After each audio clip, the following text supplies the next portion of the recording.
Barangay Ginebra pagsisihan kaya nila ang bagay na ito mga bro, at Bin Adamos posibleng i-trade ng Barangay Ginebra. So unang tune-up game nga ng Barangay Ginebra mga bro, maganda nga agad ang inilaro ng kanilang mga bagong player. Nag-combine nga ng 39 points itong sina RJ Abarrientos at Stephen Holt.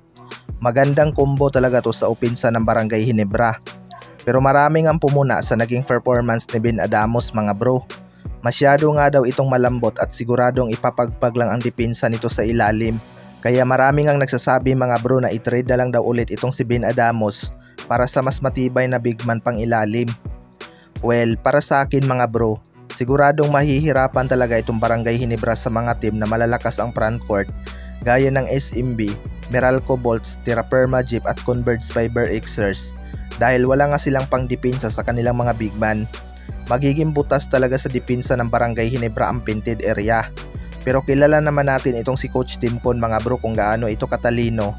Kaya gagawa talaga yan ng paraan. Dahil nga may shooting beyond the arc itong si Isaac Akgo, pwede niya ngang mapaangat ang big man ng kalaban dahil kung hahayaan lang nila na maliit ang bantay dito, siguradong titirahan lang talaga yan ni Isaac Akgo.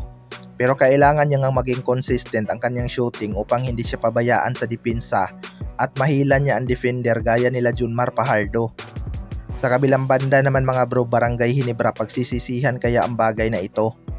Kahit lumakas ang lineup ng Barangay Ginebra mga bro, hindi pa rin maiiwasan na may mga fans talaga ang nakakapansin na hindi na ganun kasolid ang kanilang depensa sa ilalim dahil medyo mabagal nga bumaba itong si Isaac Akgo kumpara sa ibang big man.